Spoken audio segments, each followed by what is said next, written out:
Hello and good morning everyone. आप सभी लोगों का स्वागत है स्टडी ग्लॉस पर और मैं हूं आपका दोस्त दीपक। 5 जुलाई के बहुत ही बेहतरीन करंट अफेयर आप लोगों के लिए लेकर आया हूं। मोटिवेशनल कोट आप लोगों के लिए है, जिंदगी में रिस्क लेने से कभी मत डरना, या तो जीत मिलेगी और यदि हार गए तो सीख मिलेगी। रिस्क जो है वही आगे आपको सफलता दिलाएगा। आप लोग शेर हैं, सिंहासन की चिंता मत करो। यदि आप लोगों के पास में स्किल्स हैं, नॉलेज है, तो फिर आपको सफल होने से कोई भी नहीं रोक सकता है। और यदि आप लोग मेरे पक्के स्टूडेंट हैं तो यू टर्न का कोई भी चांस नहीं है।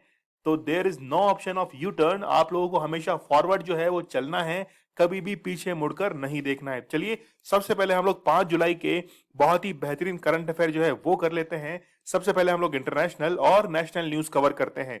भारतीय नौसेना ने बताया कोलंबो के नजदीक का समुद्र है खतरनाक, और वहां पर भारतीय नौसेना के द्वारा आईएनएस जो सर्वेक्षण है उसको भी वहां पर तैनात किया गया है। कोलंबो में ऐसा क्या हुआ है, रिसेंटली आपको पता होगा कि वहां पर एक जहाज जो था, तेल का जहाज, वो वहां पर डूब गया था। और ऐसे कई सारे मलबे जो है वहां पर कोलंबो पोर्ट पर इकट्ठे हो गए हैं। और यदि वहां से अब कोई शिप गुजरता है तो हो सकता है कि वो उससे टकरा जाए। इसलिए भारतीय जो नेवल है उसने ये बताया है श्रीलंका को कि कोलंबो पोर्ट जो है उसको जल्द ही वहां से साफ किया जाए, वहां पे जो गंदगी है उसको साफ किया जाए। दक्षिणी चीन सागर पर हर हाल में कब्जा करने को बेचैन है चीन। तो चीन जो है वो अपनी नीतियों से बाज नहीं आ रहा है, क्या किया जाए? आपके पास में कोई उपाय है तो मुझे कमेंट सेक्शन में जरूर बताना कि इस चीन को जो है वो कैसे इसके ऊपर पकड़ की जाए। तो दक्षिणी चीन सागर के पीछे ये क्यों पड़ा है? क्योंकि यहाँ पर पेट्रोलियम और गैसेज जो है उसका प्रोडक्शन काफी भारी मात्रा में किया जाता है। इसलिए यहाँ पर जो आइलैंड्स स्थित हैं उन पर ये जो है वो कब्जा करना चाहता है। सितंबर से पहले अफगानिस्तान छोड़ना संभव नहीं है, जो बाइडेन के द्वारा यह कहा गया है। यहां पर जो डेट डिसाइड की गई है वो 11 सितंबर 2021 की डेट डिसाइड की गई है, और तब जो है वो अफगानिस्तान को छोड़ दिया जाएगा। इससे पहले संभव नहीं है, क्योंकि रिसेंटली तालिबान के द्वारा एक एयरपोर्ट जो है उसको अपने कब्जे में ले लिया गया है, और वहां पर टर्की ने अपनी सेना तैनात की थी। सेना को वहां से हटाते हुए, जैसे ही टर्की ने वहां से सेना हटाई, तो फिर तालिबान ने उस एयरपोर्ट पर अपना कब्जा जमा लिया। और बाइडन ने ये कहा है कि हम अफगानिस्तान जो है उसको 11 सितंबर से पहले छोड़ नहीं सकते हैं। डेल्टा वेरिएंट खतरनाक, लगातार बदल रहा है स्वरूप। डब्ल्यूएचओ के जो अध्यक्ष हैं टेड्रस आधानोम, उन्होंने ये कहा है कि 93 कंट्रीज के अंदर डेल्टा जो वेरिएंट है वो फैल चुका है, और अब जो है उस पर नियंत्रण करना बहुत ही मुश्किल होगा, क्योंकि वो लगातार जो है म्यूटेंट कर रहा है, अपना रूप बदल रहा है। ठीक है। रिसेंटली एक रिपोर्ट भी सामने आई थी, आपको पता हो, द लैंसेट की रिपोर्ट। उस रिपोर्ट में ये कहा गया था कि यदि भारत जो है वो कुछ इस कदर ही लापरवाही करता रहा तो 1 अगस्त तक लगभग 10 लाख मौतें जो हैं वो थर्ड वेव के अंदर हो जाएंगी। और यहां पर डेल्टा वेरिएंट के लिए यह भी बताया जा रहा है कि भारत की जो कोवैक्सीन है वो इसके अंदर कारगर होगी। ये भी अभी हम लोग आगे देखने वाले हैं। देखिए, कोरोना वायरस के खिलाफ कोवैक्सीन 77.8% जो है वो कारगर है। मतलब जो नया वेरिएंट आया है डेल्टा वेरिएंट, उसके ऊपर काफी प्रभावी मानी जा रही है कोवैक्सीन। भले ही इसे अनुमति ना मिली हो डब्ल्यूएचओ के द्वारा, लेकिन इसकी एफिकेसी रेट जो है वो अब काफी अच्छी साबित हो रही है। और रिसेंटली आपको पता होगा कि एक डीएनए वैक्सीन जो है उसकी भी अनुमति जल्द ही भारत के अंदर मिलने वाली है, जिसका नाम क्या है, जायकोव डी है। केंद्रीय स्तर पर अनिवार्य है 2 बच्चों की नीति। देखिए, अभी जो है वो 2 चाइल्ड पॉलिसी स्टेट लेवल के ऊपर लागू होती है, जैसे राजस्थान स्टेट है, एमपी स्टेट है, कई ऐसे स्टेट हैं जो इसको लागू करते हैं। लेकिन अब जरूरत है कि सेंट्रल लेवल पर इस चीज को 2 चाइल्ड पॉलिसी जो है इसको लागू किया जाए, क्योंकि भारत की जनसंख्या वर्ल्ड पॉपुलेशन रिपोर्ट के अनुसार ये बताई जा रही है कि 2027 तक भारत विश्व में सर्वाधिक जनसंख्या वाला देश होगा। और यदि उस पर कंट्रोल करना है तो 2 चाइल्ड पॉलिसी जो है इसको जल्द ही लागू करना पड़ेगा। ढीले पड़ गए ट्विटर के तेवर, नियुक्त करेगा शिकायत निवारण अधिकारी। आपको पता होगा कि 25 फरवरी को 2021 को नए रूल्स एंड रेगुलेशन जो थे वो लाए गए थे। उसके तहत ये बताया गया था कि एक कंप्लेंट ऑफिसर जो है वो तैनात करना होगा सभी सोशल नेटवर्किंग साइट जो हैं उनके द्वारा। अब ट्विटर जो है, आपको ये भी पता होगा कि जैसे भारत के उपराष्ट्रपति हैं, उनके ट्विटर हैंडल से वेरिफिकेशन का जो साइन है वो हटा दिया गया था। यहां तक कि जो कू ऐप है, इसको नाइजीरिया में इसीलिए ही वहां पे अनुमति दी गई थी कि वहां के जो राष्ट्रपति थे उनका ट्विटर जो अकाउंट था उसको वहां से डिलीट कर दिया गया था। तो ट्विटर जो है इन घटनाओं के बाद में अब उसके तेवर जो है वो थोड़े से ढीले पड़ गए हैं और अब वो शिकायत कंप्लेंट ऑफिसर जो है उसकी तैनाती करेगा। साइबर ठगी के शिकार लोगों को वापस मिलेगा पैसा। रिसेंटली गवर्नमेंट के द्वारा एक हेल्पलाइन नंबर जो है वो लॉन्च किया गया है, जिसके साथ में ही भी साइबर ठगी हुई है, मतलब उसको ठग लिया गया है, सीधी सी बात है, तो उसका पैसा जो है वो वापस रिटर्न दिया जाएगा। कुछ एक बैंक जो है वो इसमें प्रोसेस कर रहे हैं। जैसे हम लोग बात करें एसबीआई की, तो एसबीआई की तहत यदि किसी का पैसा जो है वो जो साइबर फ्रॉड के तहत कहें उसको कि वो किसी दूसरे ने वो निकाल लिया है अकाउंट से, पैसा जो है उसको निकाल लिया है, विड्रॉ कर लिया है, तो एसबीआई ने लगभग 3.5 करोड़ रुपए जो है वो वापस रिटर्न किए हैं। रावत के बाद ममता की कुर्सी पर भी मंडरा सकता है संवैधानिक संकट। क्यों मंडरा सकता है? क्योंकि ममता बनर्जी जो है वो अभी विधानसभा की सदस्य नहीं है। इनको 6 महीने के अंदर विधानसभा की सदस्यता लेनी पड़ेगी और जिस सीट से ये खड़ी हुई थी, चुनाव लड़ा था, उस सीट से ये हार गई थी। तो यदि 6 महीने में इनको सदस्यता नहीं मिलती है तो फिर इनको भी अपनी कुर्सी जो है वो गंवानी पड़ सकती है। देखिए, 6 महीने के अंदर इनको कुर्सी हासिल करनी है, मतलब सदस्यता हासिल करनी है, तो सदस्यता हासिल करने के लिए चुनाव भी तो लड़ना पड़ेगा। लेकिन अभी पॉसिबिलिटी जो है वो ऐसी लग नहीं रही है कि इनको वापस जो है वो इलेक्शन लड़ने की पॉसिबिलिटी इलेक्शन कमीशन जो है वो तैयार करके देगा। ईरानी, देवधर और दिलीप ट्रॉफी का नहीं होगा आयोजन। रिसेंटली बीसीसीआई के द्वारा यह डिक्लेयर किया गया है कि कोविड पैंडेमिक के चलते हुए ईरानी, देवधर और दिलीप ट्रॉफी जो है इनके आयोजन को स्थगित किया जाएगा। स्टडी ग्लॉस आप लोगों के लिए बहुत ही बेहतरीन कंटेंट लेके आता है। कुछ ऑफर जो है वो आप लोगों के लिए एक्स्ट्रा 20% डिस्काउंट जो है इसको जो है वो आप लोग जल्दी से अवेल कीजिए। लिमिटेड टाइम के लिए है। कूपन कोड जो है वो अप्लाई कीजिए SG20, इसके साथ में ग्लोज20 जो है इस कोड को आप लोग अप्लाई कीजिए। आपके लिए करंट अफेयर के कोर्सेज अवेलेबल है, एनसीईआरटी, पॉलिटी, हिस्ट्री, ज्योग्राफी, इसके साथ में ही आरआरबी बैंकिंग के जो कोर्सेज हैं वो ऐप के ऊपर अवेलेबल है। और एक नई ऐप जो है, ठीक है, यहाँ पे आप लोग देखिए कौन सी ऐप है, वो है स्टडी ग्लॉस लर्निंग ऐप है। तो इसको आज ही जो है वो आप लोग डाउनलोड कीजिएगा। आप मुझे इंस्टा पर फॉलो कर सकते हैं। आपके जो भी क्वेरीज हो वो मुझे पूछ सकते हैं। जो भी आपका फीडबैक हो, कोई पीडीएफ लेक्चर की नहीं मिल रही हो तो मुझे फिर आप लोग मैसेज कीजिए। इसके साथ में ही टेलीग्राम चैनल के ऊपर आपको डेली क्विज जो है वो अवेलेबल होगा, जो भी हम लोग क्वेश्चन करते हैं। जैसे कल जो था वो टॉप 50 करंट अफेयर के क्वेश्चन मैंने वहां पे अवेलेबल कराए थे, तो आप लोग जरूर उसको अटेम्प्ट करना। सबसे पहले हम लोग 3 जुलाई के करंट अफेयर को रिवाइज कर लेते हैं। दुनिया की पहली डीएनए आधारित और भारत की दूसरी स्वदेशी वैक्सीन कौन सी है? तो जायकोव डी जो है वो दूसरी वैक्सीन है, पहली कौन सी है? कोवैक्सीन है। किस राज्य में पहला कोविड वॉरियर स्मारक बनाने का निर्णय किया गया है? तो वो है कर्नाटक। झांसी रेलवे स्टेशन का नाम बदलकर महारानी लक्ष्मीबाई रेलवे स्टेशन किया जाएगा। भारत व किस देश के बीच एयर बबल समझौता 31 जुलाई तक बढ़ा दिया गया है? तो वो है Qatar. Which country has recently declared COVID as endemic? तो वो है सिंगापुर। सी ब्रिज नौसैनिक अभ्यास किन दो देशों के बीच आयोजित हुआ है? तो वो है यूएसए और यूक्रेन। सीबीएसई और एनपीसीआई ने किस कक्षा के छात्रों के लिए वित्तीय साक्षरता मतलब फाइनेंशियल लिटरेसी कोर्स जो है शुरू किया है? वो होता है क्लास 6। अंकटाड और यूएनडब्ल्यूटीए के द्वारा ये कहा गया है कि 2019 की अपेक्षा 2020 में 73% टूरिज्म जो है वो डिक्लाइन करेगा। कृष्णा नदी के जल बंटवारे को लेकर किन दो राज्यों के बीच में विवाद छिड़ गया है? तो वो है तेलंगाना और आंध्र प्रदेश। टोक्यो ओलंपिक के लिए क्वालिफाई करने वाली पहली महिला तैराक कौन बन गई है? तो वो माना पटेल बनी है।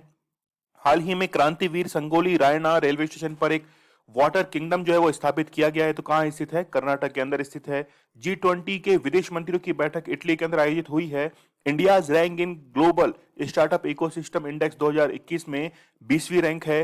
Which is the oldest running newspaper of India which has entered its 200 year recently? तो वह है Mumbai Samachar. Who has been appointed as the president of Indian Federation of United Nation Association? तो वो कौन है? वो है शंभू श्रीवास्तव। ये हमारा 3 जुलाई का स्टडी ग्लॉस क्वेश्चन था। जम्मू कश्मीर की पहली महिला एयरफोर्स फाइटर पायलट जो है वो कौन बनी है? तो माविया सुदान जो है इनको अभी बनाया गया है। तो 5 जुलाई के बहुत ही बेहतरीन करंट अफेयर आज हम लोग करने वाले हैं। उत्तराखंड के नए मुख्यमंत्री कौन बने हैं? आपको पता होगा कि उत्तराखंड के मुख्यमंत्री की कुर्सी जो है वो एक तरीके से मजाक बन चुकी है। पॉलिटिकल क्राइसिस होने के कारण रिसेंटली जो है वो पुष्कर सिंह धामी को यहां पर मुख्यमंत्री बनाया गया है।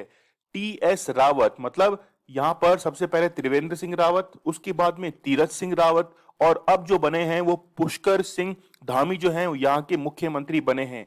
हरिओम जो रावत थे वो एक दिन के यहाँ पर सीएम भी बने हैं। जैसे आप लोगों को पता होगा सृष्टि गोस्वामी के बारे में, तो सृष्टि गोस्वामी जो थी वो एक दिन की सीएम बनी थी उत्तराखंड के अंदर। एक दिन की सीएम जो है उनको बनाया गया था। उत्तराखंड की यदि हम लोग बात करें तो 9 नवंबर सन 2000 को ये बना था यूपी से अलग होकर। और भारत का पहला लाइकेन जो पार्क है वो कहां पर स्थापित हुआ था? उत्तराखंड के अंदर। भारत का पहला पॉलिनेटर पार्क वो भी उत्तराखंड के अंदर स्थापित हुआ था। देखिए, उत्तराखंड की दो राजधानियां हैं, एक तो है कौन सी? देहरादून, और दूसरी कौन सी है? गैरसैंण। तो गैरसैंण जो है वो गर्मियों की राजधानी रिसेंटली डिक्लेयर की गई थी, और गैरसैंण को ही क्या किया गया था? मंडल जो था, ठीक है, तीसरा मंडल जो था वो भी डिक्लेयर किया गया था उत्तराखंड के अंदर। चलिए हम लोग मुख्यमंत्री के बारे में देख लेते हैं। देखिए, मुख्यमंत्री जो होता है वो बिना किसी यानी कि सदस्यता के 6 महीने तक मुख्यमंत्री बनकर रह सकता है। तो जब चीफ मिनिस्टर की बात आई है उत्तराखंड के अंदर, तो वेस्ट बंगाल की जो ममता बनर्जी है मुख्यमंत्री, उनके ऊपर भी अभी उनके ऊपर भी जो है वो खतरा मंडरा रहा है। क्यों? क्योंकि वेस्ट बंगाल में जहां से ममता बनर्जी ने इलेक्शन लड़ा था उस सीट से वो चुनाव हार गई, और इसके कारण वो अभी विधानसभा की सदस्य नहीं है। लेकिन विधानसभा की सदस्य ना होते हुए भी 6 महीने तक एक व्यक्ति जो है वो मुख्यमंत्री बन सकता है, और 6 महीने बाद में फिर उसे शपथ लेनी पड़ती है। तो अब जो है वो ममता बनर्जी के ऊपर भी ये संकट मंडरा रहा है। चलिए यहाँ पे हम लोग देख सकते हैं कि पिछले 4 महीने में 3 मुख्यमंत्री जो हैं वो बदले जा चुके हैं। यहाँ पे हम लोग बात करें उत्तराखंड के बारे में तो 9 नवंबर सन 2000 को ये बना था। देखिए, 3 स्टेट थे।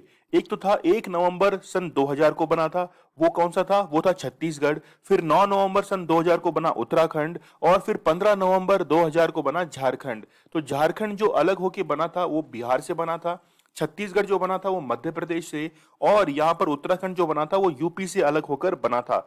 कैपिटल है इसकी देहरादून, और जुडिशियल सीट जो है वो नैनीताल के अंदर स्थित है। बेबी रानी मौर्य आप लोग यहाँ पे देख सकते हैं, बेबी रानी मौर्य गवर्नर हैं। पुष्कर सिंह धामी जो हैं वो यहाँ पर क्या बन गए हैं? अब मुख्यमंत्री यहाँ पर बन गए हैं। रैंक देखिए, एरिया वाइज उत्तराखंड की जो रैंक आती है वो है 19वीं रैंक, और पॉपुलेशन डेंसिटी के अंदर जो रैंक है वो है 21st। 21वीं रैंक किसकी आती है? वो आती है किसकी? उत्तराखंड की। तो रैंक वाइज जो है यानी कि पॉपुलेशन वाइज वो है 21st रैंक, और डेंसिटी वाइज जो रैंक है वो है 27। तो दोनों रैंक आप लोग यहाँ पे देख सकते हैं। एचडीआई हमारे लिए काफी इंपॉर्टेंट है। 18th रैंक जो है वो है उत्तराखंड की ह्यूमन डेवलपमेंट इंडेक्स के अंदर। फिर आप लोग थोड़ा सा और आगे देखेंगे तो यहाँ पे देखिए फिश के बारे में दिया हुआ है। तो गोल्डन महसीर जो है वो यहाँ की स्टेट सिंबल है, और मैंने आप लोगों को पहले भी बताया था, एक तो थी सिल्वर महसीर, ठीक है, सिल्वर महसीर बताया था, ये भी आईयूसीएन के अंदर शामिल है। और जबकि गोल्डन महसीर जो है ये भी आईयूसीएन की एंडेंजर जो लिस्ट है इसके अंदर शामिल है। मुख्यमंत्री की अब हम लोग बात करें तो नित्यानंद स्वामी जो हैं वो उत्तराखंड के पहले मुख्यमंत्री बने थे 9 नवंबर सन 2000 को, और 354 दिन 354 डेज यहाँ के मुख्यमंत्री रहे थे। फिर भगत सिंह कोश्यारी, आप लोग मुझे कमेंट सेक्शन में बताना कि भगत सिंह कोश्यारी जो है वो अब वर्तमान में प्रेजेंट में कहाँ के गवर्नर हैं? भगत सिंह कोश्यारी कहाँ के गवर्नर हैं? फिर देखिए नारायण दत्त तिवारी, उसके बाद में भुवन चंद्र, फिर है रमेश पोखरियाल निशंक, इनको कहा जाता है। उसके बाद में भुवन चंद्र ये वापस से बन गए। फिर यहां पर सबसे बेहतरीन जो है देखिए आप लोग, हरीश रावत। तो हरीश रावत जो है वो 3 बार बने हैं, और हरीश रावत का एक टाइम पीरियड जो है वो केवल 1 दिन का रहा है। सोच के देखिए कि केवल इतिहास के पन्नों में नाम दर्ज हुआ है, 1 दिन के लिए मुख्यमंत्री बने हैं और वापस इनकी सरकार जो है वो गिर गई है। चलिए फिर देखिए हम लोग बात करें त्रिवेंद्र सिंह रावत की, ये रहे 3 साल 357 दिन तक। फिर तीरथ सिंह रावत जो हैं वो लगभग कितने रहे हैं? 116 दिन तक। और अब जो है पुष्कर सिंह धामी वो बन गए हैं मुख्यमंत्री, मतलब 4 जुलाई को मुख्यमंत्री बनाए गए हैं, और आज जो है इनको केवल 1 ही दिन अब तक हुआ है। हाल ही में किसे 24 अगस्त से शुरू होने वाले टोक्यो पैरालंपिक के लिए भारतीय दल का ध्वज वाहक जो है यानी कि जो सबसे आगे टीम में लीड करते हैं अपना ध्वज लेकर, वो कौन बनाए गए हैं? मरियप्पन थंगवेलु जो हैं वो बनाए गए हैं। देखिए पैरा ओलंपिक खिलाड़ी हैं, इनकी छोटी सी घटना है कि 5 साल की उम्र में जब ये छोटे थे तो बस से उतर रहे थे, तो बस से उतरते वक्त इनका पैर जो था वो फिसला और टायर के नीचे आने से इनका जो घुटना है उसके ऊपर से बस का टायर जो था वो निकल गया और तब से ये क्या है, ये डिसेबल हो गए थे। अब जो है ये किस में पार्टिसिपेट करते हैं, ये देखिए यहाँ पर हाई जंप जो है उसके अंदर पार्टिसिपेट करते हैं। सोचकर देखिए कि क्या जज्बा इनका रहा होगा। तो आप लोग देख सकते हैं कि 2016 के जो रियो पैरा ओलंपिक्स थे वहां पर भी इन्होंने गोल्ड मेडल जो था वो जीता था। यहाँ पे देखिए हाई जंप ये करते हैं मरियप्पन, और ये अभी क्या बने हैं, फ्लैग बैरियर बने हैं। ठीक है, फ्लैग बियरर जो हैं वो बने हैं ओलंपिक के लिए। 24 अगस्त से ये शुरू होने वाले हैं और 5 सितंबर तक ये चलेंगे टोक्यो ओलंपिक। ठीक है, तो इनको जो है वो लास्ट ईयर खेल रत्न, जो कि स्पोर्ट्स के फील्ड के अंदर सबसे हाईएस्ट अवार्ड है खेल रत्न, वो भी दिया जा चुका है। ज्यादा उम्र अभी नहीं है, 25 साल ही इनकी उम्र है। यहाँ पर 4 खिलाड़ी हैं, ये तो मैंने आप लोगों को बता ही दिए हैं। ये कौन है, देवेंद्र झाझड़िया, फिर है दीपा मलिक। तो दीपा मलिक जो है वो पैरा ओलंपिक जो कमेटी है उसकी भी अभी अध्यक्षा है। इसके साथ में ही वरुण सिंह जो हैं ये भी पैरा ओलंपिक खिलाड़ी हैं और गोल्ड मेडल इंडिया के लिए ला चुके हैं। हाल ही में भारतीय पहलवान सुमित मलिक जो हैं ये पहलवान हैं, रेसलर हैं। इनके ऊपर डोप टेस्ट जो है, उस डोप टेस्ट के अंदर ये क्या हो गए, फेल हो गए, और फेल होने पर 2 साल का प्रतिबंध इनके ऊपर लगा दिया गया है। 125 केजी के अंदर ये रेसलिंग करते हैं। डोप टेस्ट में बेसिकली क्या होता है कि आपका एक ब्लड सैंपल लिया जाता है। ब्लड सैंपल लेने के बाद यदि उसमें ऐसे कोई मॉलिक्यूल्स पाए जाते हैं जो कि ड्रग्स से रिलेटेड है, तो फिर आपको डोप टेस्ट जो है वो पॉजिटिव आ जाता है, मतलब उसमें आप फेल हो जाते हैं। यहां पे मैं एग्जांपल आप लोगों को बताऊंगा, पृथ्वी शॉ। तो पृथ्वी शॉ जो है पिछले साल यानी कि लास्ट ईयर क्या हुआ था कि पृथ्वी शॉ ने एक सिरप ली थी, खांसी जब उनको हुई थी तो एक उन्होंने सिरप ली थी। तो सिरप लेने के बाद फिर उन्होंने मैच जो था वो खेला था, और उसके बाद फिर उनका जो डॉप टेस्ट था वो भी पॉजिटिव आया था। फिर उन्होंने क्लेरिफिकेशन दिया था कि मैंने केवल वो सिरप ली थी और डॉक्टर के प्रेस्क्रिप्शन से ली थी। वो जब उन्होंने स्लिप वगैरह दिखाई तो फिर उनको उस चीज से बहाल भी किया गया था। तो पृथ्वी शॉ जो है उनको भी डॉप टेस्ट के अंदर पॉजिटिव पाया गया था, लेकिन फिर बाद में उनको हटा भी दिया गया था। इसलिए खिलाड़ियों को बहुत ही ज्यादा ध्यान रखना पड़ता है। यहाँ पे हम लोग देख सकते हैं कि डॉप टेस्ट के लिए नाडा है, नेशनल एंटी डोपिंग एजेंसी, जिसके हेडक्वार्टर है न्यू दिल्ली के अंदर, और इसको फाउंड किया गया था 24 नवंबर 2005 को। सीईओ काफी इंपॉर्टेंट है नवीन अग्रवाल, ये आप लोग याद रखना, एग्जाम के पॉइंट ऑफ व्यू से काफी इंपॉर्टेंट रहेंगे। जबकि वर्ल्ड एंटी डोपिंग एजेंसी की बात करें, जो कि वर्ल्ड लेवल के ऊपर जितने भी स्पोर्ट्स पर्सन हैं उनके जो डॉप टेस्ट हैं उनको करती हैं, और इसके लिए इनके जो हेडक्वार्टर है वो कहाँ है, मॉन्ट्रियल कनाडा के अंदर है। इसको फाउंड किया गया था 10 नवंबर 1999 को, और डिक पाउंड जो हैं ये अभी इसके क्या है, फाउंडर हैं। चलिए यहां हम लोग बात कर लेते हैं कि डॉप टेस्ट जो है वो किया कैसे जाता है। मैंने आपको पहले ही बताया है कि एक जो ब्लड सैंपल हैं वो इसमें लिए जाते हैं। तो आप लोग यहाँ पे देख सकते हैं notification of selection for a drug test जो है वो सबसे पहले नोटिफिकेशन रिलीज किया जाता है। फिर रिपोर्टिंग फॉर टेस्टिंग, फिर रिपोर्ट यानी करना पड़ता है टेस्टिंग के लिए। सिलेक्टिंग एक कलेक्शन वेसल्स, तो वेसल जो है मतलब वहां पर जो है आपको ब्लड टेस्ट जो है वो देना पड़ता है। फिर उसको सुपरविजन में रखा जाता है। इसके बाद जैसे मैच खेलने से पहले कोई भी स्पोर्ट्स पर्सन कोई भी मैच खेलता है उससे पहले उसको ब्लड सैंपल देना पड़ता है। फिर वो मैच खेलता है और उसके बाद जो है उसकी रिपोर्ट जो है वो सामने आती है। ठीक है, कभी भी ऐसा नहीं होता है कि मैच खेलने से पहले ही उसकी रिपोर्ट जो है वो रिलीज की जाती है। वो पूरा मैच खेल लेगा, उसके बाद ही रिपोर्ट्स रिलीज की जाती है और तब फिर टेस्ट किया जाता है कि उसने जो है वो ड्रग्स वगैरह ली है या नहीं ली है। हिंद महासागर नौसेना संगोष्ठी मतलब इंडियन ओशियन नेवल सिंपोसियम IONS का 7वां संस्करण जो है 7th एडिशन, ये किस देश में आयोजित हुआ है, ये फ्रांस के अंदर आयोजित हुआ है। बेसिकली इंडियन ओशियन के अंदर बैलेंस रखने के लिए ये 24 कंट्रीज का एक क्या है, संगठन है। ठीक है, जिसमें 8 जो है 8 वो ऑब्जर्वर कंट्रीज है। तो फ्रांस ने रिसेंटली अभी जो है वो कहां पर, रीयूनियन जो आइलैंड है, यहां पे आप लोग लोकेशन देख सकते हैं इंडियन ओशियन के अंदर, मॉरिशस के काफी नजदीक है, और यहां पर जो है इस चीज को, मीटिंग को अभी आयोजित किया गया है। तो आप लोग यहां पे देख सकते हैं ये 7th एडिशन है। ठीक है, तो ये जो है रीयूनियन आइलैंड, यहां पर फ्रांस देश का अधिकार है। यहां पे आप लोग देख सकते हैं मेडागास्कर।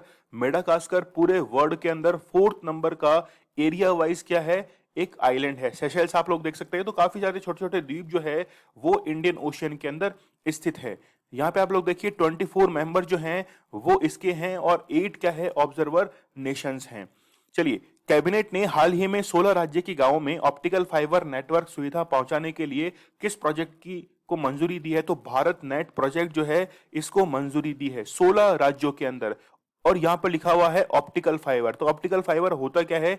बेसिकली पहले तो क्या होता था कि केबल जो था इसको बिछाया जाता था, लेकिन अब ऑप्टिकल फाइबर जो है उसको यूज किया जाता है। इसमें क्या होता है कि ऑप्टिकल फाइबर के अंदर एक बीच में छोटी सी, हम लोग कहते हैं कि ग्लास जो केबल है वो होती है, जो कि काम करती है टोटल इंटरफेरेंस के ऊपर। टोटल इंटरफेरेंस का मतलब है कि जैसे मान लीजिए कि हमारे पास में एक पाइप है, और आपने उस पाइप में इधर से बोलना शुरू कर दिया है, ठीक है, यहां से आप बोल रहे हैं, तो आपकी आवाज जो है वो ऊपर टकराएगी, फिर नीचे जाएगी, फिर ऊपर जाएगी, फिर नीचे, ऐसे जो है वो अंदर ही अंदर टकराती रहती है। तो इसको कहा जाता है टोटल इंटरफेरेंस। तो ऑप्टिकल फाइबर जो है वो टोटल इंटरफेरेंस पर काम करता है, और उसको यूज किया जा रहा है किसमें? अभी ब्रॉडबैंड के लिए। तो भारत नेट प्रोजेक्ट जो है इसको अभी मंजूरी दी गई है, और उसमें 19,041 करोड़ रुपए जो हैं वो मंजूर किए गए हैं फंड। और ये किस पर आधारित है? Public private partnership, triple P पर ये मॉडल जो है ये आधारित है। यहां पे आप लोग देख सकते हैं ये विश्व की सबसे बड़ी रूरल ब्रॉडबैंड कनेक्टिविटी प्रोग्राम है। याद रखना, विश्व का सबसे बड़ा है, और जो प्रोवाइड करा रहा है, इसको इंप्लीमेंट किया है, वो है Bharat broadband network limited, BBNL के द्वारा ये चीज जो है वो प्रोवाइड कराई जाएगी। यदि डिपार्टमेंट पूछे तो department of telecommunication under the ministry of communications. देखिए, नावफान जो है ये इसका पहले नाम था, मतलब नेशनल ऑप्टिकल फाइबर नेटवर्क, ये इसका पहले नाम था 2011 के अंदर जब लॉन्च किया गया था, और 2015 में फिर इसका नाम बदलकर कर दिया गया भारत नेट प्रोजेक्ट। ठीक है, तो सरकार बदलती है तो योजनाएं योजनाएं जो है उनका नाम भी बदल जाता है। ऑब्जेक्टिव क्या है इसका? कि फैसिलिटीज जो है, मतलब सबसे पहले हम लोग बात करें ई गवर्नेंस की। ई गवर्नेंस का मीन्स होता है कि गवर्नमेंट के जितने भी प्लान्स हैं, योजनाएं जो हैं, यदि उनको इलेक्ट्रॉनिकली आप जनता तक पहुंचा रहे हैं तो वो चीज कहलाती है ई गवर्नेंस। फिर यहां पर ई हेल्थ है, या हम लोग बात करें कि टेली मेडिसिन का, तो आप लोगों ने नाम सुना होगा। ऑनलाइन जो है वो डॉक्टर मेडिसिन को प्रेस्क्राइब करते हैं, तो उसको हम लोग कहते हैं टेली मेडिसिन। फिर यहां पर हम लोग कहते हैं टेली एजुकेशन, या फिर ई एजुकेशन, ई बैंकिंग। तो कई सारी फैसिलिटीज जो है वो ब्रॉडबैंड के थ्रू रूरल इंडिया के अंदर पहुंचाई जाएगी। रूरल इंडिया के अंदर ही क्यों? देखिए, हम जब भी कोई काम करते हैं तो कॉन्स्टिट्यूशनली काम करते हैं। जो भी हमारे कॉन्स्टिट्यूशन के अंदर बातें लिखी गई हैं उसके अकॉर्डिंग हम लोग भारत का विकास करने की कोशिश करते हैं। और वहीं पे हमारे पास में डीपीएसपी है, directive principle of state policy, और उसके अकॉर्डिंग यदि हम लोग देखें तो आर्टिकल 40 जो है वो आप लोगों ने पढ़ा होगा। आर्टिकल 40 के अंदर ग्राम स्वराज की अवधारणा की बात की गई है।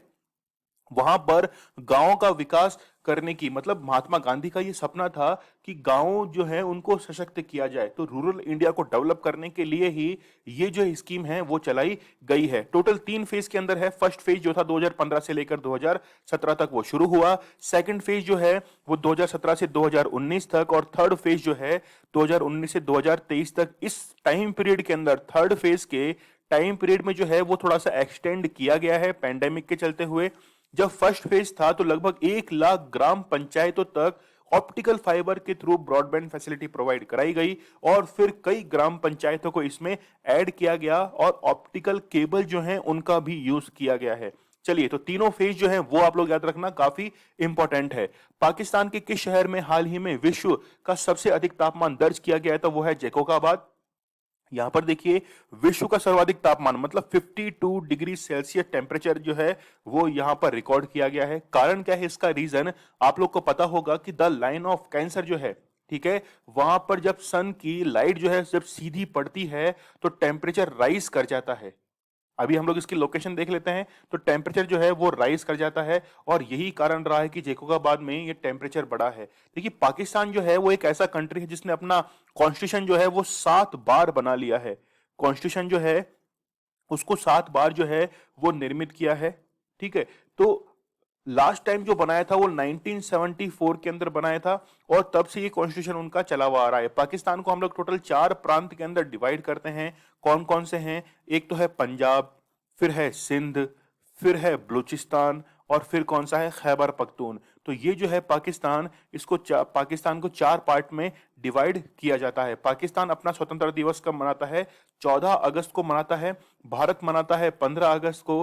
और 15 अगस्त को जब भारत स्वतंत्रता दिवस मनाता है, इंडिपेंडेंस डे मनाता है, उसी दिन जो है वो एक ऐसा कंट्री है जो कि क्या मनाता है 15 अगस्त को? शोक दिवस के रूप में मनाता है। तो शोक दिवस क्या होता है? मतलब वो दुख जाहिर करते हैं। तो ऐसा कौन सा कंट्री है, मुझे कमेंट सेक्शन में आप लोग जरूर बताइएगा। तो आप लोग यहाँ पे देख सकते हैं कि टेम्परेचर जो है वो 52 डिग्री सेल्सियस रहा है, और जिसको हम लोग कह सकते हैं कि 126 फॉरेनहाइट के बराबर है। कारण क्या रहा है कि जो लाइन ऑफ कैंसर है वो वहां पर सूर्य की सीधी किरणें पड़ने के कारण यहाँ पे टेम्परेचर जो है वो ज्यादा राइज हो गया है। अब देखिए कि यहाँ पे आप लोग देख सकते हैं सन और जो अर्थ है वो 23.5 डिग्री टिल्ट है अपने एक्सिस से। और ये टिल्ट है तो यहाँ पर ये जो किरणें अगर टिल्ट नहीं रहती तो सीधी किरणें किस पर पड़ती? इक्वेटर पर पड़ती। लेकिन यहाँ पर टिल्ट होने के कारण, थोड़ा सा 23.5 डिग्री टिल्ट होने के कारण सीधी किरणें जो है वो किस पर पड़ रही हैं?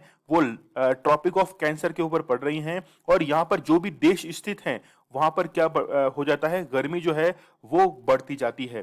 तो अभी समर्स हैं, मतलब मार्च अप्रैल मई जून जो है, इस समय क्या होता है कि सूर्य जो है वो नदन हेमिस्फीयर के अंदर सीधा चमकता है। लेकिन जब ये रिवॉल्व करके उस तरफ जाएगा, ठीक है, अर्थ जो है वो रिवॉल्व करेगी, तो अर्थ रिवॉल्व करने से ये जो सीधी किरणें हैं फिर ये सदर्न हेमिस्फीयर के अंदर चली जाती हैं। यहाँ पे आप लोग देख सकते हैं कि ट्रॉपिक ऑफ कैंसर जो है यहाँ पर सीधी किरणें पड़ रही हैं, और ये भारत के 8 राज्यों से गुजरती है।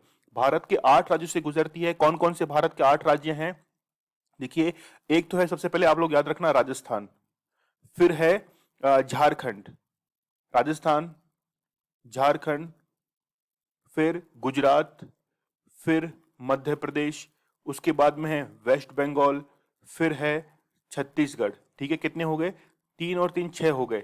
ठीक है, और फिर है मिजोरम, और फिर है त्रिपुरा।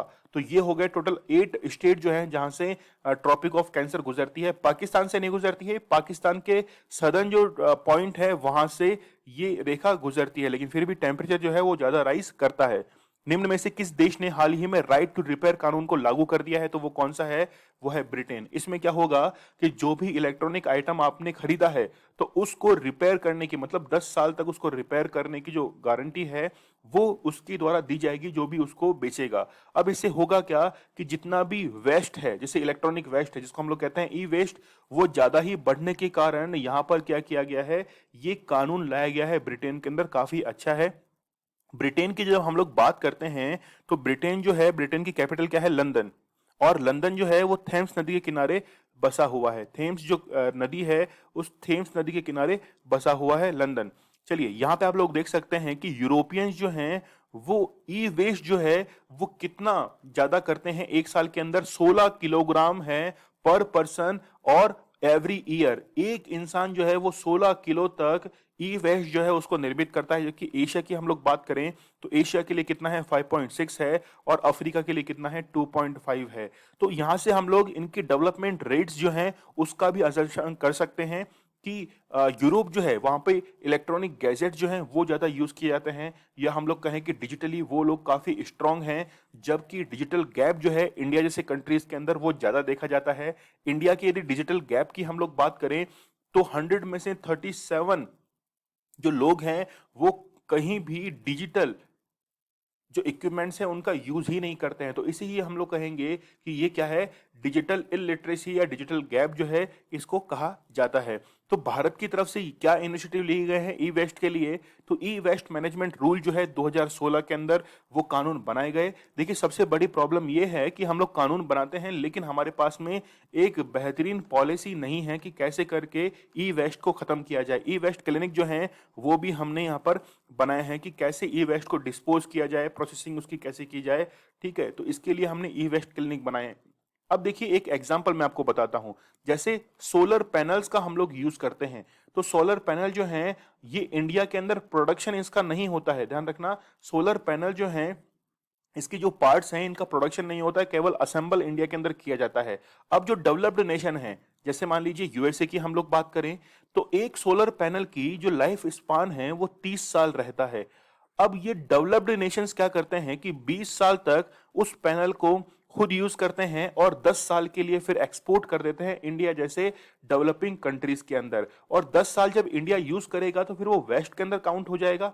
यूज करने के बाद अब फिर उसको डंप कैसे किया जाए, तो हम लोग कहें कि डेवलप्ड जो नेशंस हैं वो डेवलपिंग नेशंस के अंदर ऐसे ई वेस्ट को क्या करने लग गए हैं, डंप करने लग गए हैं।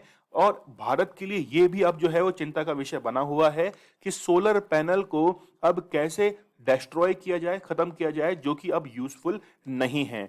भारत के पहले स्वदेशी ड्रोन रक्षा गुंबद इंद्रजाल जो है इसका निर्माण किया गया है, तो वो किसने किया है, ग्रेन रोबोटिक्स ने किया है, बेंगलोर के अंदर ये स्थित है।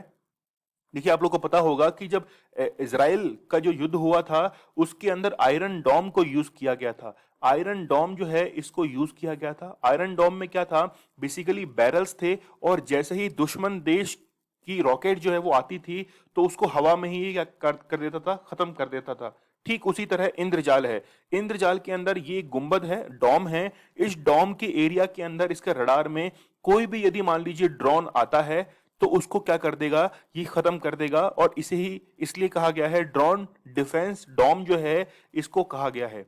ठीक है, तो ये काफी इंपॉर्टेंट है और ये इंडिजीनियस है, किसी भी कंट्री की हमने हेल्प नहीं ली है, भारत का पहला है। देखिए ड्रोन जो है ये इनको रडार पे क्यों नहीं पकड़ा जा सकता है, ये भी तो एक प्रॉब्लम है। क्योंकि देखिए ये जो है जैसे मान लीजिए रडार के पकड़ में इसलिए नहीं आते हैं ये कि काफी कम ऊंचाई पर उड़ते हैं, और रडार की जो रेंज है वो एक सर्टेन हाइट के बाद में ही फिर वो उसको डिटेक्ट कर सकता है, तो काफी कम ऊंचाई पर उड़ने के कारण ये डिटेक्ट नहीं हो पाते हैं। एक नई जंपिंग स्पाइडर प्रजाति जो है, जंपिंग स्पाइडर स्पीसीज को निम्न में से किसका नाम दिया गया है, तो तुकाराम जो है ओम्बले इनके नाम पर दिया गया है। और नाम क्या है, आईकेएस तुकारामी जो है इस स्पाइडर को नाम दिया गया है। देखिए कौन है तुकाराम, आप लोगों को 9/11 का अटैक पता होगा। 9/11 के अटैक के अंदर इनके सीने पर 23 गोलियां जो थी, बुलेट्स, वो लगी थी। क्यों लगी थी, क्योंकि जब रात को जो अजमल कसाब है वो एक एस्कोडा गाड़ी को लेकर जब वो जा रहा था उसको रोकने की कोशिश की गई, और यहां पर जो है यहां पर फिर उसने 23 फायर जो थे, यानी कि विंडशील्ड के वो आगे आ गए थे, ठीक है तुकाराम। और फिर यहाँ पे विंडशील्ड के अंदर से उसने क्या किए थे, लगभग 23 फायर जो थे वो कर दिए थे। तो इनके इनके नाम पर ही आप लोगों को पता होगा कि एक जो तेल का कुआं है ना, तेल का कुआं जो है वो तुकाराम के नाम पर ही राजस्थान के अंदर भी स्थित है। चलिए, निम्न में से कौन सा राज्य सर्वाधिक एफडीआई प्राप्त करने वाला प्रदेश बन गया है, तो वो है कर्नाटक। सर्वाधिक फॉरेन डायरेक्ट इन्वेस्टमेंट आया है। यदि हम लोग कंट्रीज की बात करें तो सबसे ज्यादा हमारे पास में कौन सी कंट्रीज से आता है, वो आता है मॉरिशियस से, सिंगापुर से। इन कंट्रीज से जो है वो सबसे ज्यादा हमारे पास में एफडीआई आता है। रिसेंटली आपको पता होगा कि कर्नाटक के अंदर एफडीआई तो आया ही है, लेकिन कर्नाटक जो है वो हाईएस्ट ग्रोइंग स्टेट जो है वो धीरे धीरे अब बनता जा रहा है। ताल ज्वालामुखी में विस्फोट की घटना घटी है। यह ज्वालामुखी कहां स्थित है, तो फिलीपींस के अंदर स्थित है ताल वॉल्केनो। देखिए वॉल्केनो जो है वो इरप्ट कैसे होते हैं, जैसे मान लीजिए हमारे पास में दो यहां पर प्लेट्स हैं, एक तो है ओशन प्लेट, एक तो है ओशन प्लेट और एक है कॉन्टिनेंटल प्लेट। अब क्या होता है कि दोनों जो हैं वो आपस में टकराती है, और टकराने के बाद जो ओशन प्लेट है उसकी डेंसिटी ज्यादा होती है, और डेंसिटी ज्यादा होने के कारण वो नीचे की ओर सबडक्ट कर जाती है, और सबडक्ट करने के बाद ये ओशन प्लेट नीचे की ओर सबडक्ट कर गई, कॉन्टिनेंट प्लेट उसके ऊपर चली गई। नीचे की ओर सबडक्ट करने के बाद अर्थ की जो टेम्परेचर है उसके कारण अब क्या होगा कि जैसे प्रेशर कुकर है, प्रेशर कुकर में प्रेशर ज्यादा बनने के कारण वो फटकर बाहर निकलती है, ठीक है, वेपर। तो यहां पर क्या होगा कि जैसे ही यहां पर ये जो चट्टाने हैं पिघलेंगी तो ऊपर की ओर प्रेशर डालेंगी, ये क्रश जो है इसको तोड़ते हुए यहां पर वॉल्केनोस का क्या कर लेंगी, निर्माण कर लेंगी। जबकि तो ओशन था ना, यहाँ पे तो पानी था।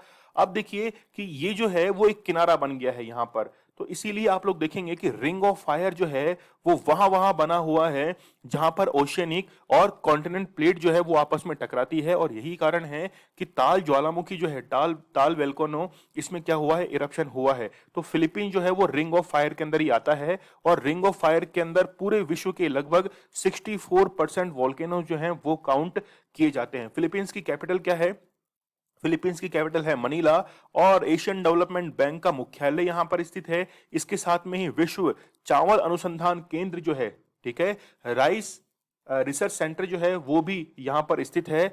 इसके साथ में आप लोग लोकेशन यहाँ पे देखिए, ताल वोल्केनो जो है फिलीपींस के अंदर, यहाँ पर देखिए, यहाँ पर फिलीपींस के दो आइलैंड जो हैं वो आप लोगों को यहाँ पे बहुत अच्छी तरीके से याद करने की जरूरत है।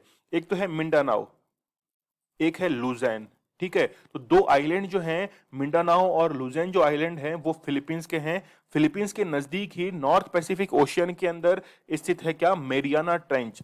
तो मेरियाना ट्रेंच जो है वो यहाँ पर स्थित है, विश्व का सबसे गहरा गर्त है और इसकी गहराई कितनी है, 11,022 मीटर जो है ये मेरियाना ट्रेंच की गहराई है। हाल ही में 400 मीटर बाधा दौड़ में टोक्यो ओलंपिक के लिए क्वालिफाई करने वाले पहले भारतीय एमपी जाबिर बने हैं। बेसिकली ये सेना के अंदर शामिल हैं और वहीं से इन्होंने क्या किया है, पार्टिसिपेट किया है। बाधा दौड़ मतलब आप लोग कहते हैं स्टेपल चेज, जैसे आप लोगों ने वो मूवी देखी होगी पान सिंह तोमर, तो पान सिंह तोमर के अंदर वो जो स्टेपल चीज है उसके लिए भी उन्होंने प्रयास किए थे। तो 400 मीटर के अंदर क्वालिफाई करने वाले पहले भारतीय कौन बन गए हैं, एमपी जाबिर जो हैं वो बन गए हैं। हाल ही में किस राज्य में ब्लैक बेलिड कोरल स्नेक जो है इसको फाउंड किया गया है, तो पहली बार फाउंड किया गया है उत्तराखंड के अंदर। बेसिकली जहां पर कोरल रीफ है वहीं पर ये मिलता है, लेकिन अब पहली बार जो है वो उत्तराखंड के अंदर ये देखा गया है। उत्तराखंड के बारे में पहले भी हम लोग काफी चीजें देख चुके हैं। हाल ही में ईरानी देवधर और दिलीप ट्रॉफी जो है इसको बीसीसीआई ने रद्द किया है। इनका संबंध किस खेल से है, तो बेसिकली बीसीसीआई जहां पर लिखा हुआ है तो आप लोग अंदाजा वैसे ही लगा सकते हैं कि क्रिकेट से इसका संबंध है। क्यों किया गया है इसको स्थगित, पेंडेमिक के चलते हुए इसको क्या कर दिया गया है, कैंसिल कर दिया गया है। कोलंबो बंदरगाह के नजदीक जहाजों को दुर्घटना होने से बचाने के लिए भारत सरकार के द्वारा कौन से जहाज को तैनात किया गया है, तो आईएनएस सर्वेक्षक जो है इसको तैनात किया गया है। क्या हुआ है कोलंबो पोर्ट के नजदीक, देखिए वहां पर रिसेंटली आपको पता होगा कि एक जहाज जो था वो एक तेल का जहाज था, वो वहां पर डूब गया और डूबने से मलबा जो था वहां पर इकट्ठा हो गया। ऐसे कई जहाज जो है वो पहले भी डूब चुके हैं, अब उनका मलबा जो है वो कोलंबो पोर्ट के नजदीक जो है वो काफी मात्रा में इकट्ठा हो गया है और इसकी सूचना जो है वो इंडियन नेवी के द्वारा श्रीलंका गवर्नमेंट को दी गई। इसके बाद में ही फिर भारत की ओर से मदद करते हुए आईएनएस सर्वेक्षक जो है इसको वहां पर तैनात किया गया है और ये कहा जा रहा है कि ज्यादा मलबा इकट्ठा होने से वहां पर दूसरी जो जहाज हैं उनको नुकसान पहुंच सकता है। ये आज आप लोगों के लिए स्टडी ग्लोस क्वेश्चन है कि रेबीज फ्री जो है वो भारत का पहला स्टेट कौन सा है, ये मुझे आप लोग कमेंट सेक्शन के अंदर बताना। ठीक है, और जो मैंने क्वेश्चन बीच में पूछे हैं उनके आंसर भी आप लोगों को कमेंट सेक्शन में मुझे बताने हैं। आप लोग मुझे इंस्टा पर फॉलो कर सकते हैं, जो भी आपकी क्वेरीज हो, कोई गाइडेंस आपको लेना हो एग्जाम से रिलेटेड वो मुझे आप लोग पूछ सकते हैं। इसके साथ में ही टेलीग्राम चैनल के ऊपर आप लोगों को लेक्चर की पीडीएफ मिलेगी विद आंसर और क्विज जो है वो आप लोगों के लिए अवेलेबल रहता है। कल ही टॉप 50 यानी कि वीकली जो टॉप 50 क्वेश्चन है उनका क्विज अवेलेबल है, आप लोग जाइए उसे अटेम्प्ट कीजिए। स्टडी ग्लोस आप लोगों के लिए बहुत ही बेहतरीन कंटेंट लेके आता है, नॉलेज इज पावर ये हमारी टैगलाइन है, तो आप लोग चैनल को सब्सक्राइब करना मत भूलिएगा। चलिए कल मिलते हैं हम लोग बहुत ही बेहतरीन करंट अफेयर के साथ, तब तक के लिए धन्यवाद, थैंक यू।